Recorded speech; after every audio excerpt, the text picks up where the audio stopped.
battu le PSG, Macron il n'était pas né. Et il en a marre de ça.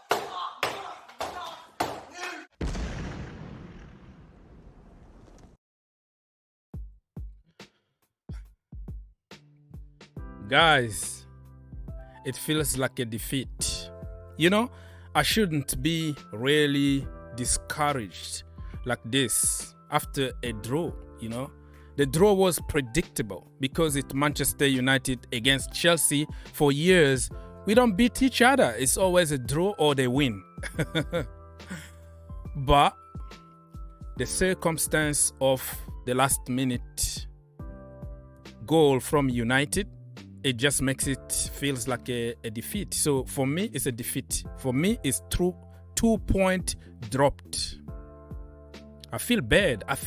I was ready to celebrate. It was added time. We couldn't hold on. We couldn't do anything.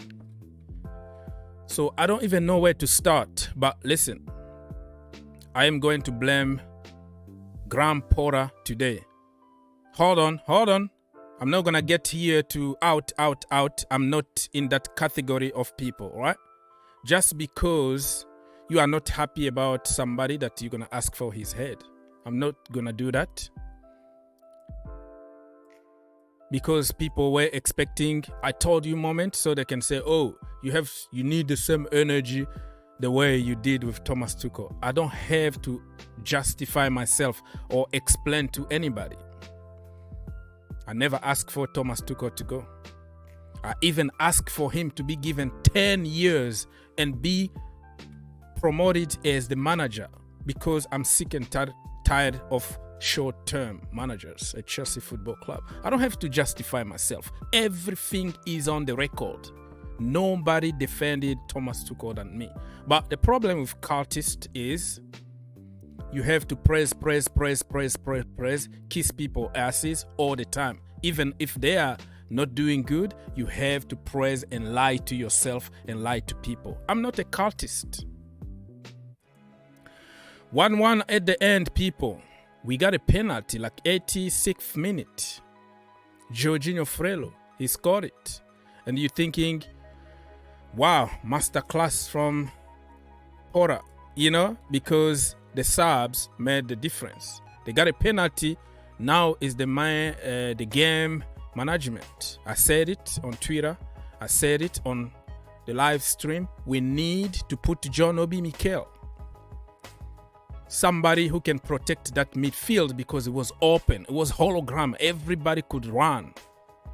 We needed a middle block, not the low block, to protect the result. Nobody protected the defense. Nobody protected Kepa Arrizabalaga. Ruben, with his height, the size, he was already off. Honestly, I'm not going to blame Jorginho, but I wanted him to get out immediately after scoring the penalty. So we put somebody strong with a lot of energy in the midfield to try to create some fouls, to try to see the game out. Poor game management today from Graham Potter.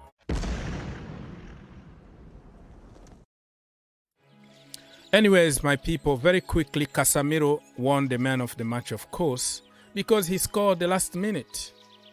And for them, it feels like a win, a big win.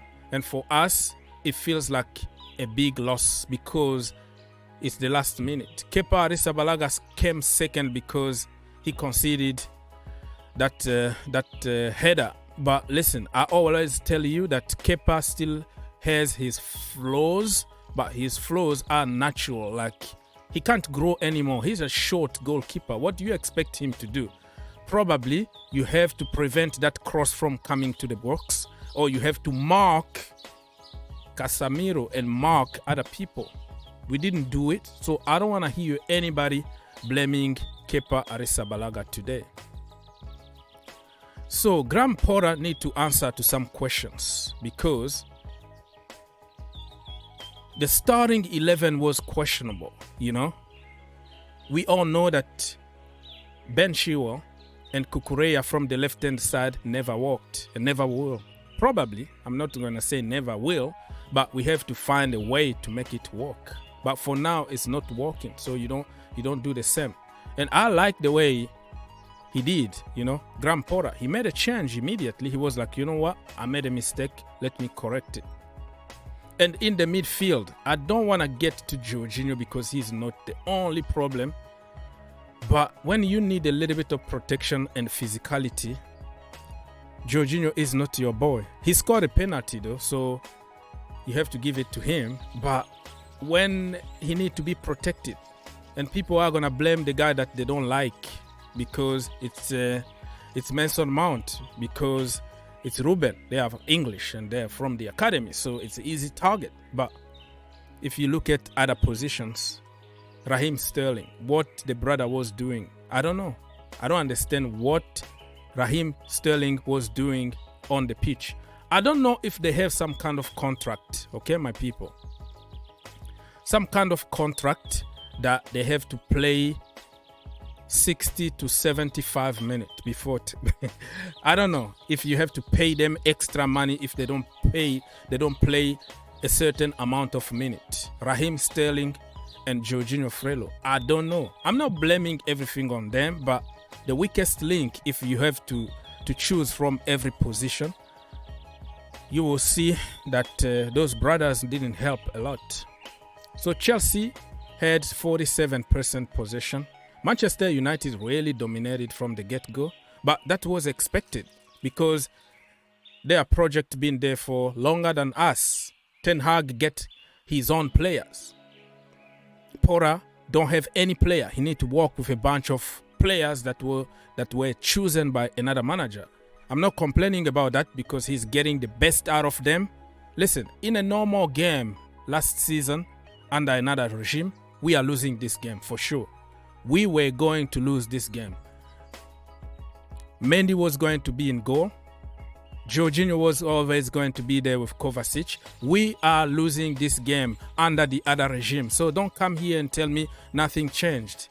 But we got a draw. I'm not happy about it because it feels like a loss. But people will bring theories without any context behind theories. We were 100% losing this game. I don't know why they didn't score, Manchester United. So I don't want to hear anything here. Look at that shot on target. We only had 2. They had 6. They were shooting from every area. They dominated every single aspect of the game.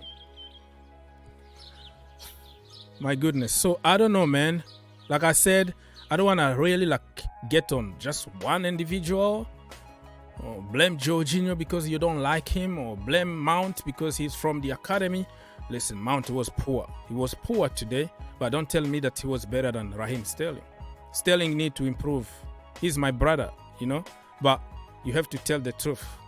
I don't know what else Pulisic need to do in order to get a start at Chelsea Football Club. Every time he is on the pitch, he does good. And we will say, oh, next game he need to play. But surprise, surprise, again on the bench. So I'm not happy about the way he's treating people. Graham Potter, I think he's just like any other manager who got his favorite players and who don't care about other players no matter how hard they are working. So listen, I'm not gonna stay in this channel and give him a free pass. I'm gonna come very hard on Graham Potter, on anybody. Injustice is not good. In my life, I don't like injustice. But for the beginning, somebody who's been in the job for 1 month, trying different things, changing things when he needed to change, he's not stubborn. He's not arrogant to try to force his way of play. He sees that he made a mistake, he corrected. Now we still need to see how he's going to use players equally, based on merit and not based on your price tag or your last name. Pulisic deserves a chance. I'm not going to mention Zakaria here because I've never seen him play, so I'm not going to defend him anything, but at some point we need to see what we can get from him. I don't think he's going to be worse in that midfield than Jorginho Frello in terms of physicality and defending work. So a big L for Mr. Graham Potter today. He need to improve next time. And I have to watch the game again and make my player ratings, give more details. I'm done.